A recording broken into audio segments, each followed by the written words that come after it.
خطبہ نمبر 1 تخلیق کائنات، تخلیق حضرت آدم علیہ السلام، انتخاب انبیاء کرام علیہ السلام، بعثت رسول اکرم صلی اللہ علیہ وآلہ وسلم، قرآن اور احکام شریعہ اور حج بیت اللہ کی عظمت کا بیان۔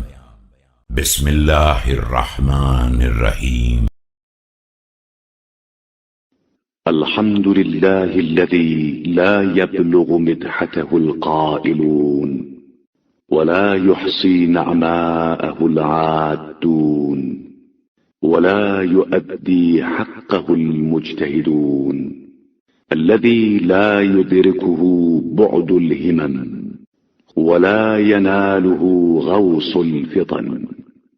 ساری تعریف اس اللہ کے لیے ہے جس کی مدحت تک بولنے والوں کے تکلم کی رسائی نہیں ہے، اور اس کی نعمتوں کو گننے والے شمار نہیں کر سکتے ہیں۔ اس کے حق کو کوشش کرنے والے بھی ادا نہیں کر سکتے، نہ ہمتوں کی بلندیاں اس کا ادراک کر سکتی ہیں اور نہ ذہانتوں کی گہرائیاں اس کی تہ تک جا سکتی ہیں۔ الذي ليس لصفته حد محدود ولا نعت موجود ولا وقت معدود ولا أجل ممدود، فطر الخلائق بقدرته ونشر الرياح برحمته ووتد بالصخور ميدان أرضه۔ اس کی صفت ذات کے لیے نہ کوئی معین حد ہے، نہ توصیفی کلمات، نہ مقررہ وقت ہے اور نہ آخری مدت۔ اس نے تمام مخلوقات کو صرف اپنی قدرت کاملہ سے پیدا کیا ہے، اور پھر اپنی رحمت ہی سے ہوائیں چلائی ہیں، اور زمین کی حرکت کو پہاڑوں کی میخوں سے سنبھال کر رکھا ہے۔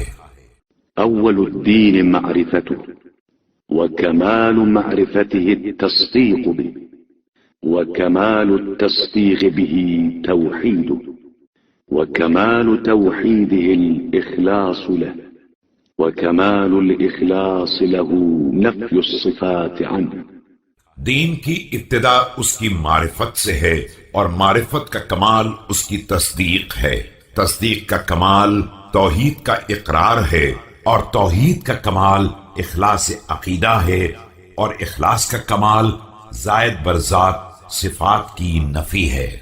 لشهادة كل صفة أنها غير الموصوف وشهادة كل موصوف أنه غير الصفة، فمن وصف الله سبحانه فقد قرنه، ومن قرنه فقد ثناه، ومن ثناه فقد جزأه، ومن جزأه فقد جهله۔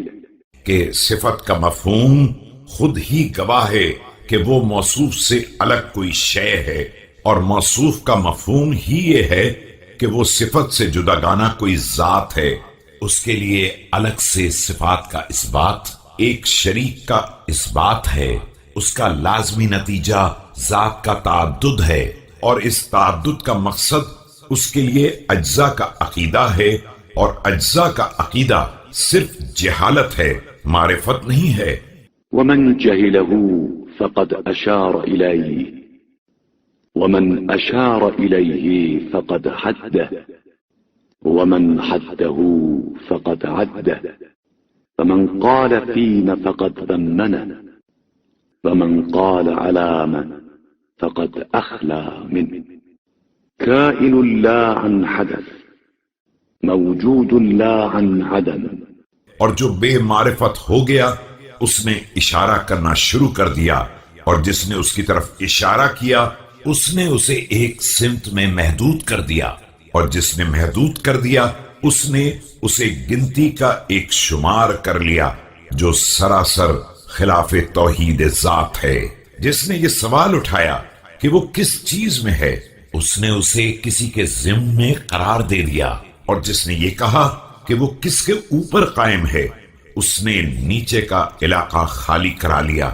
اس کی ہستی حادث نہیں ہے، اور اس کا وجود عدم کی تاریکیوں سے نہیں نکلا ہے۔